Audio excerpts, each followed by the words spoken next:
Pavel Durov, the CEO of Telegram, was arrested in an airport in France. They probably did this because it would be easier than going to each individual server in the world to get the needed information about users. More on that later. But they ended up charging Durov and releasing him under supervision. The charges are accusations of organized crime, CSAM, and whatever else the French government could have thought of. And now, if Telegram used to not comply with governments, they sure as hell do now. Telegram will hand over all the data about you that they have to any government that desires it. The same Telegram that is marketed towards people with the idea that it is secure and allows for freedom of speech. At this point, is just a honeypot, and in fact, this October, the Moldovan government got Telegram to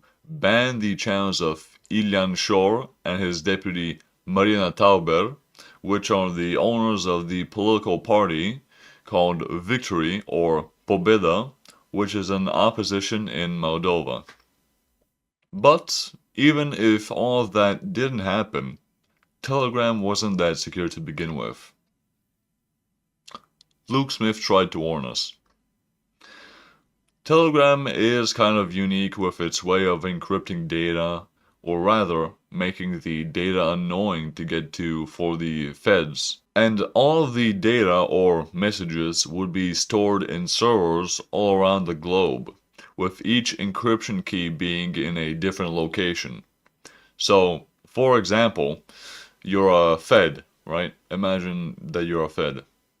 And you go to a Telegram data center in Bangladesh. You go there and the only thing you find is an encryption key for the Puerto Rico server. Basically, the tactic is to prolong the search for as long as possible, making it annoying for governments or the federal agents. Only your direct messages would be encrypted with end-to-end encryption. All other messages, aka messages in group chats or servers, would use Telegram's custom encryption. And by the way, custom doesn't mean that it is better. In fact, it could actually be worse. But of course, the most secure way to communicate with other people without tracking advertisers or random people listening in on your conversations would be in real life, you know, like one-on-one conversations. But not every day do you have that option.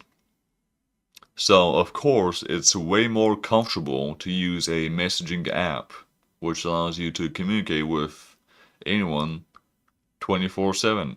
And I recommend you to use SimpleX instead. SimpleX Chat is a truly private messaging platform that is available on Android, iOS, and desktop. And you can merge profiles of these devices into one, just like on Telegram. That was also one of the main selling points for Telegram. The special thing about SimpleX, which takes the privacy beyond any other mainstream option like Viber and WhatsApp, is that SimpleX uses no user identifiers. So, whenever you make a profile on SimpleX, they don't collect any sort of data about you. No phone number, and they don't even know your IP address. SimpleX allows you to basically create a username or profile for each different server that you join. It truly anonymizes you by allowing the program to randomly generate a username for you. Or you can make one yourself, but of course it will be less secure. But you're probably asking yourself, how do you even find other people on this platform then? Without any user identifiers, right?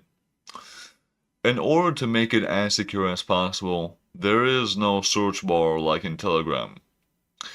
It would be pointless since one user can have hundreds of usernames for different servers that they may be in. but instead you join servers and connect with people through a one-time connection link, and it is a very long link, or you could use a QR code. After making a connection, entering some kind of chat, you can finally send messages that are two-layer end-to-end encrypted. Because apparently for the developers of SimpleX, one-time end-to-end encryption is apparently too easy. Also, there's no limit on how many people can join a group on SimpleX, or at least it's not documented whether there is a limit or not so far. Also, the SimpleX network is very interesting.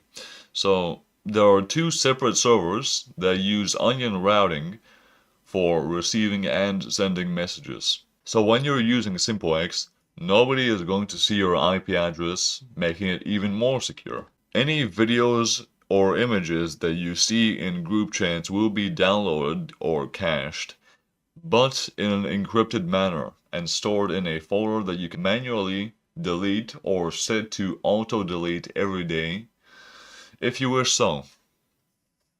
And these videos can't be unencrypted like how it is with Discord. Don't even get me started on Discord despite me using it every day. I hate it.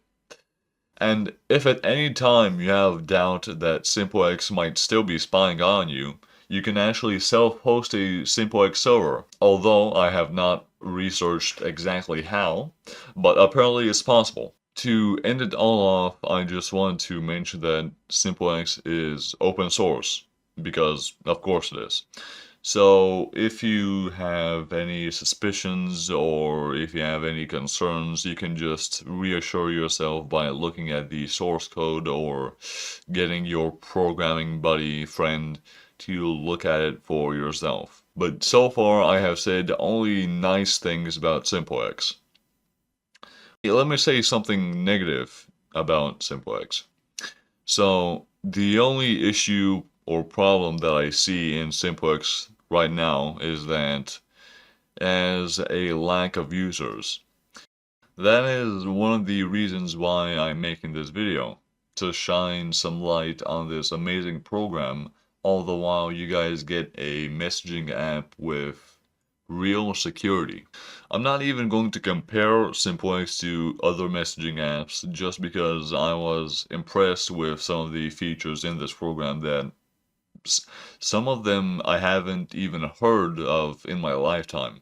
Like, I'm not a security expert, but I have just never heard of some of these features, which really surprised me. What I recommend you guys do is check out this program and tell me your thoughts about it in the comments down below. Thank you for watching.